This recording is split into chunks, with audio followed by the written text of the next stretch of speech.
His fun fact, and this seems to be a common theme today, the weirdest place he's made a friend was the adjacent urinal at Jiffy Lube. Let's welcome Mike.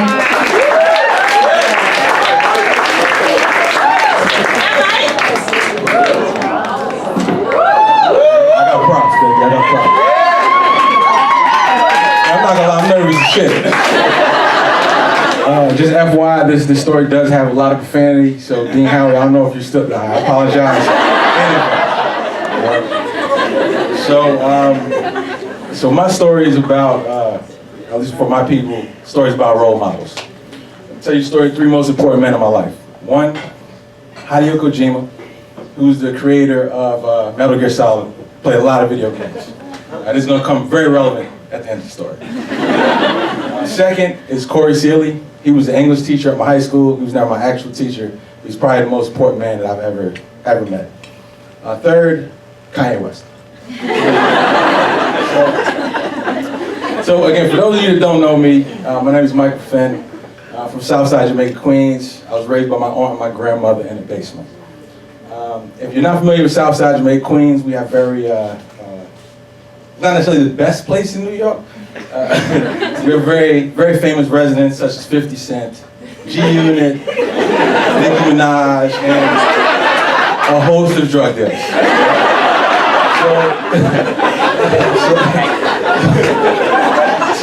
So growing up in this neighborhood, again, just by my aunt, my grandmother, it's very easy for a young man to do a lot of stupid shit. So I personally did a lot of stupid shit. Some of which we're not gonna get into that. So if you think of the early 2000s, as far as rap music went, if any of you remember, that was the era where like G-Unit was big, Dipset was big. There was at least 3 people dying per song. So you know, and if you think of like kids' influences, it's like a bell curve, right? So as a former teacher, I feel bad saying this, but like, if you think of that bell curve, there's just some badass kids, right? That, you know, best situations still fuck, like Lindsay Lohan and some shit, they'll just fuck it up. You got the other end of the spectrum where it doesn't matter what situation you put them in, they're gonna be fine. Then you got that bulk of the middle of the bell, which is where most kids lie. That's smack where I was. So again, if you think of that, the only shit we hear is just motherfuckers dying every day on songs, right? The worst fucking music. So it's early 2000. I'm outside with my friends. My boy has his car on. So this song comes on the radio the first time, right? Yo, G, they can't stop me from rapping. For those of you that don't know this is Kanye West's first single. It's called Through the Wire, right? So early 2000s rap was straight G-Unit, Dipset, everybody dying. You had this guy come out dressed as a fucking teddy bear, wearing a pink polo shirt, rapping about going to college. Every kid on that bell curve was like, shit, I can do this shit. I'm going to fucking college, Now, you know, that was the first big influence. You know, I still did a lot of stupid shit, so you know, it didn't totally change things. But that was the first time I thought I could actually go to college. We fast forward the story to high school. It's my junior year.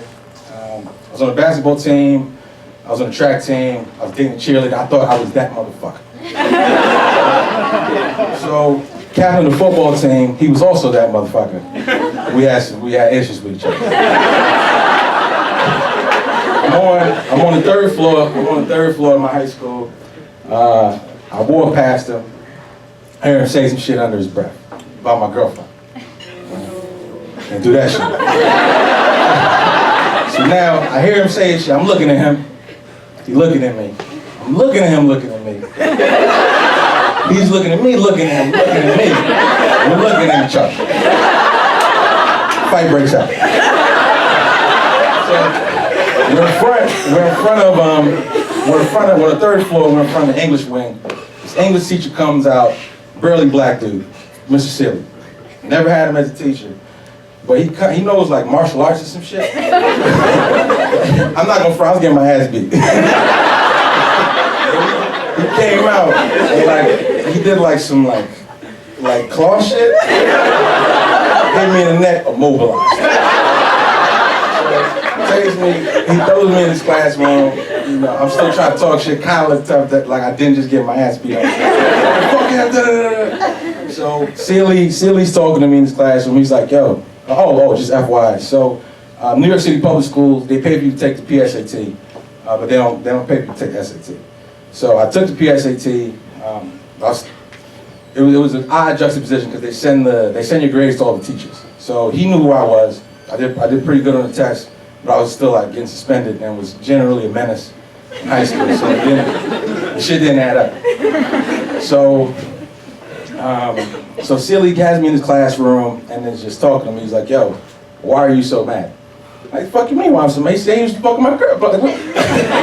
He said he did this, that, and the third to my girl. Why would you think I'm so mad? No, but why are you so angry? He's like, you're an English teacher. Don't you teach comprehension? I just fucking told you why I'm so goddamn angry. He just said he did this to my girl. Said, no, but why does it make you angry? Motherfucker, you got to be. So he keeps asking me these questions. He asked me the same question essentially 15 times.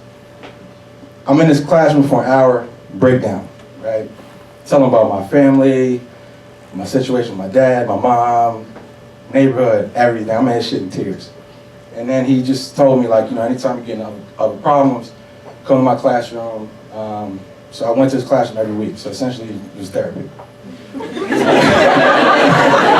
And shit helps, man. Shit helps. So yeah, I'm going to his classroom. Fast forward, he was a good influence, but I was still on stupid shit. It's February of my senior year of high school. I don't have necessarily an intention of going to college. So he asked me like, yo, where are you going? I'm like, yeah, I don't know. I don't know. I was gonna do some shit, I don't know. He's like, yo, listen, man, I'll pay for your applications, just apply somewhere. Look at some schools, whatever. So I applied to CUNY Baruch. For those of you who don't know CUNY are, hell yeah! CUNY, bitch!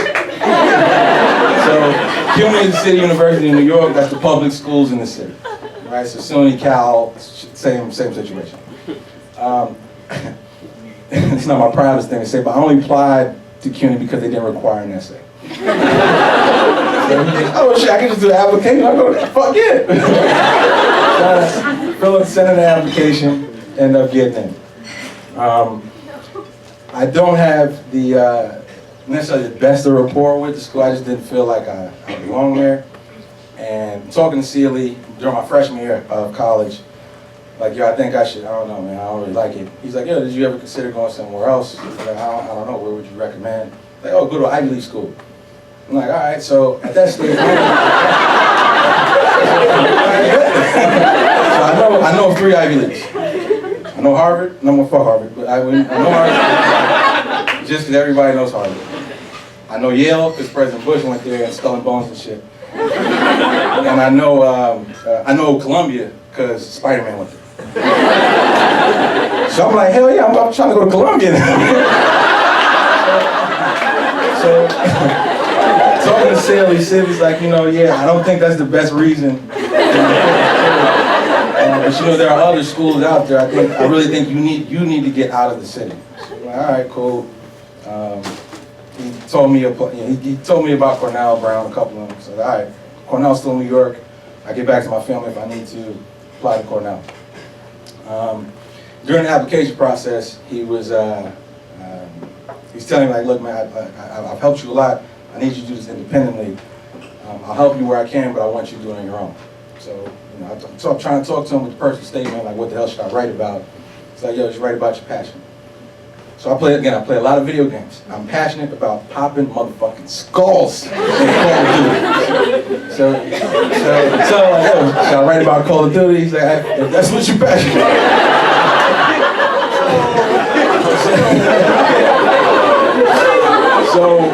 So we get another fast forward. Actually, we get the song ready.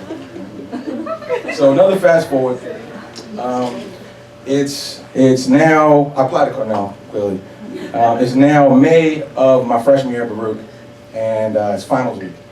Something in my mind is telling me like, yo, I should, I don't know, maybe wait before I go to class. My class is in the afternoon.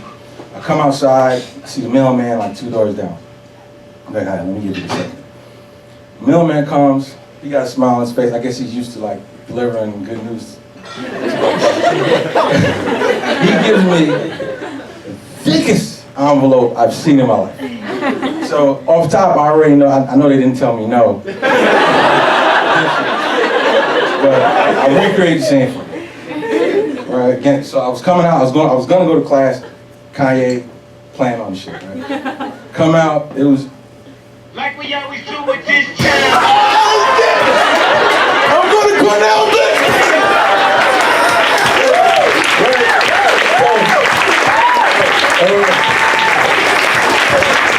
So, I'm gonna let this song play. I like this song a lot. Good memories, actually. So I go outside, you know, I'm wild, I'm screaming, oh shit, I'm going out, man. I told my grandmother, we had, in the front yard, there was like a little 2x2 garden. She had like crabgrass and dandelions and shit. She's out there gardening and shit. I come out, Grandma, I'm going to Cornell. She was like, what's going on, baby? I'm like, I'm going to Cornell. She, oh, that's good, baby.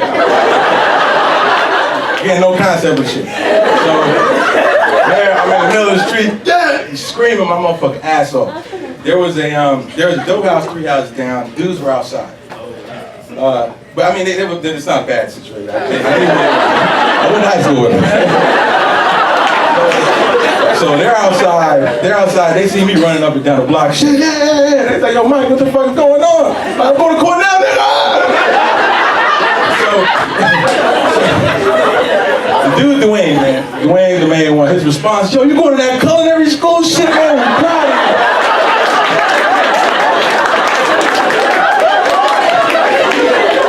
He's like, bro, you tried, man. You were this close, bro. You were this close, bro. But I know you meant well, so you're not gonna fuck myself. So we continue the song, right? So now I'm on the bus on the way to class. I'm reading that thick ass binder thing they sent. It's like, yo, they got dorms? Oh my God. Yo, there's 7 dining halls. All you can eat. Oh my God. Hype as fuck, you know, get to class, whatever, I'm hype as shit. Fast forward again, so you know, clearly I sent in that letter right then and there.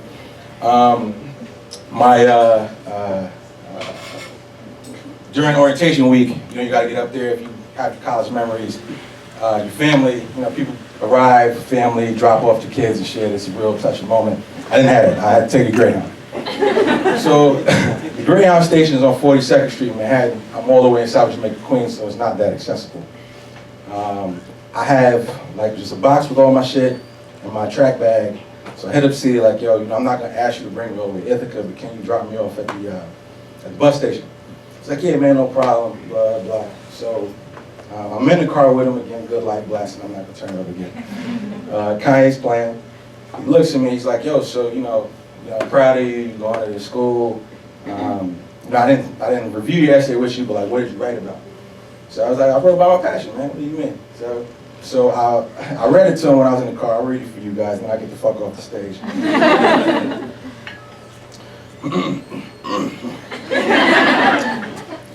Escape. As a child growing up in the South Side of Jamaica, Queens, I often saw solace and comfort from the characters in video games. They are my vices in a sense. The world's dramas and stories were far removed from my day-to-day reality, and I became enamored with the grandiose fantasy that they portrayed.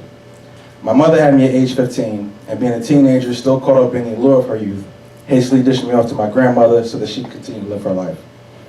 The biggest consistency I knew in life was change. My grandmother was unemployed, and we moved from attic to attic, basement to basement, and room to room, at her friends' and other random family members' homes. I had changed residences so many times, I didn't know how to answer the question, where do you live, or where are you from? The only constant I had resided in the 16-bit characters of my Super Nintendo cartridges, or the scratch discs of my secondhand PlayStation games.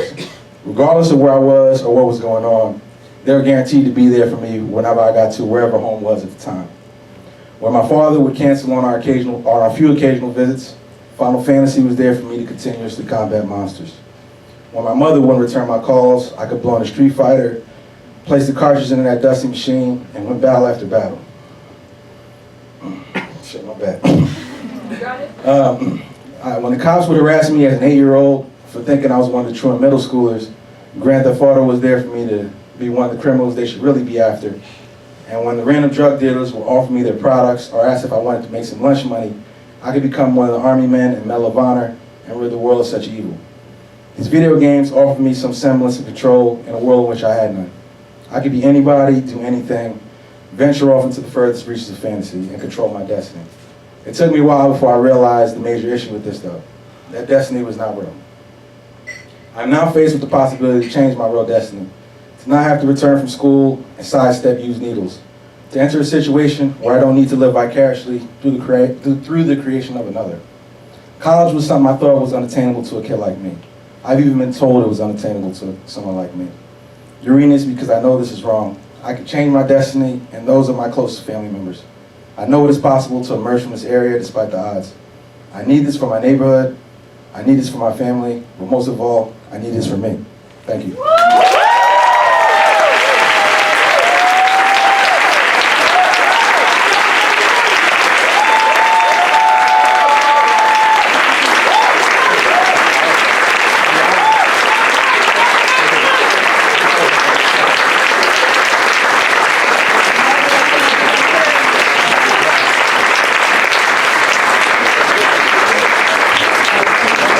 Thank you, Mike. We all need a Mr. Seeley in our lives.